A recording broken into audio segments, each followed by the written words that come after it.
계속해서 시장 점검해 보도록 하겠습니다. 오늘은 조현주 NH투자증권연구위원 자리해 보셨습니다. 어서 오세요. 안녕하세요. 네. 전날 미국 증시 상승장을 보였다가 좀 한풀 꺾이는 모습이었습니다. 아무래도 올해 상승장을 주도했던 빅테크 기업들 실적이 시장 예상치에 미치지 못하면서 좀 시장이 조금 흔들리는 모습을 보였는데요.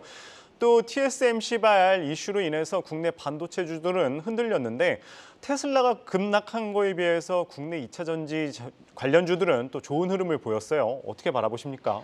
네, 일단은 어제 저녁에 좀 많이 미국장이 흔들렸던 부분은 두 가지 종목에 대한 급락 때문이다라고 보고 있습니다. 테슬라랑 넷플릭스가 대표적이고요.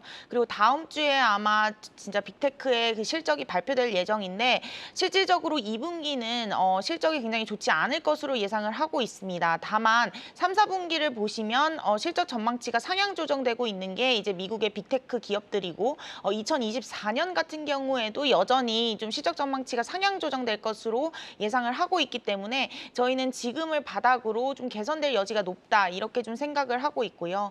한국 같은 경우는 최근 2주간 이런 테크 섹터 특히 반도체 중심으로 좀 실적이 하향 조정되고 있는 부분은 맞습니다. 그럼에도 불구하고 저희는 추가 하반기 상향 조정 가능성은 좀 있다라고 보고 있고 특히 반도체 같은 경우는 2분기 적자 이후 3분기부터는 흑자 전환 가능성이 있기 때문에 바닥보다는 좀 더 위를 보자 이렇게 말씀을 드리고 있습니다.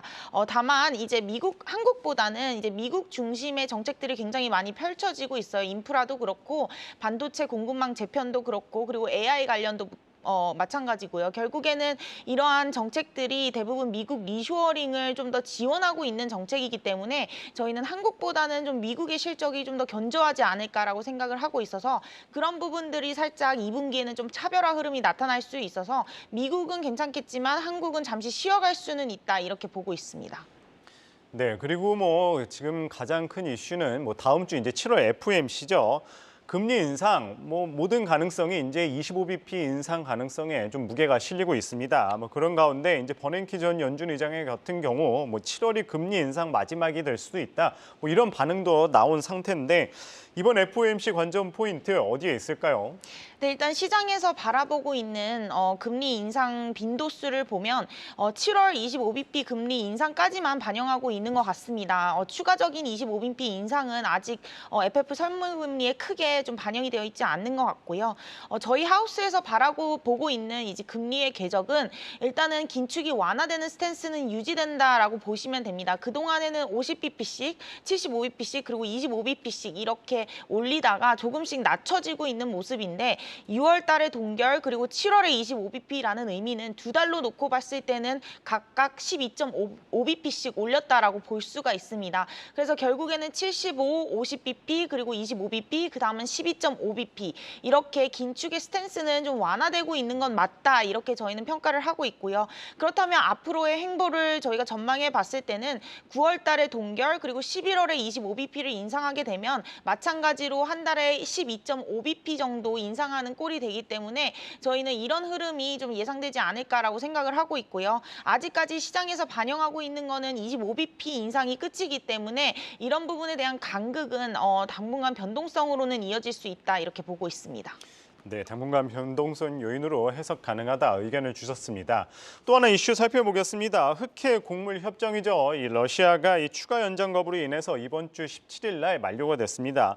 관련해서 우리 시장에서도 관련주 들썩이는 모습도 보였기는 했는데요. 이 곡물 수출 차질 우려 등 여러 리스크가 있습니다. 이와 관련해서는 좀 어떻게 보시나요?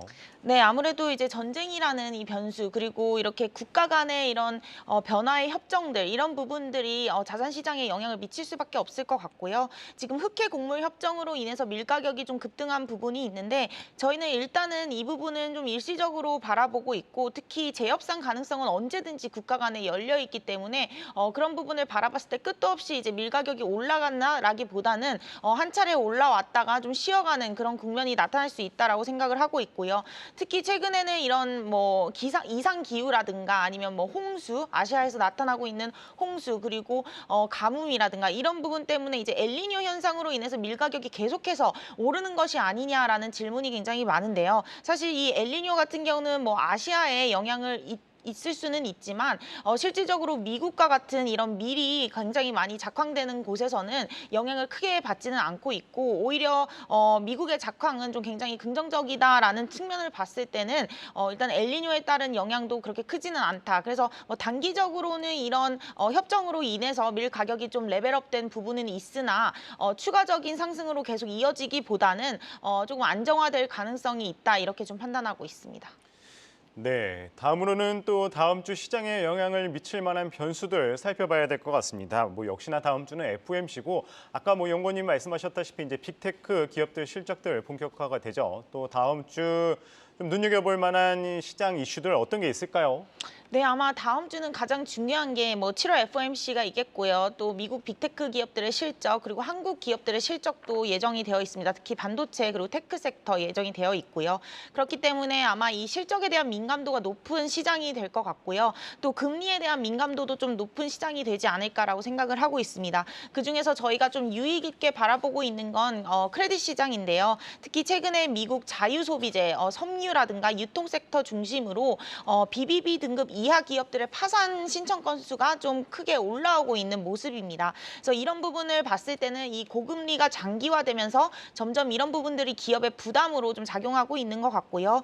여기에 또 한 가지는 이제 가계부채에 대한 부담도 좀 늘어날 수 있는데 특히 미국 학생 부채 상환 유예 종료 기간이 좀 다가오고 있습니다. 8월 30일에는 종료가 되기 때문에 이 또한 가계에도 좀 부담 요인이 될 수 있어서 전반적으로 고금리 그리고 실적 이런 부분에 좀 민감한 시장이 될 수 있다 이렇게 보고 있습니다. 네, 고금리 레벨 장기화에 따른 이 크레딧 리스크를 또 눈여겨봐야 된다 의견을 주셨습니다. 미국도 그렇고 우리나라도 그렇고 이제 2분기 실적 시즌이죠. 또 다음 주 주목할 만한 업종 전략 어떻게 바라보십니까? 네, 이제 저희는 이제 2분기 실적 시즌에서 가장 중요한 점은 이제 가이던스라고 말씀을 드립니다. 실질적으로 테슬라도 그렇고 넷플릭스도 그렇고 2분기 실적 자체는 워낙 눈높이가 낮아져 있기 때문에 쇼크는 아니었지만 실질적으로 가이던스가 굉장히 안 좋으면서 주가가 내렸던 부분이 있거든요. 그래서 이런 부분들이 가장 집중적일 것 같고 다음 주는 저희가 봤을 때는 미국 같은 경우는 좀 어닝 시즌이 좀 긍정적으로 흘러갈 거에 비해 한국 같은 경우는 좀 차별화 흐름이 좀 나타날 수 있다라고 생각을 하고 있고요. 예.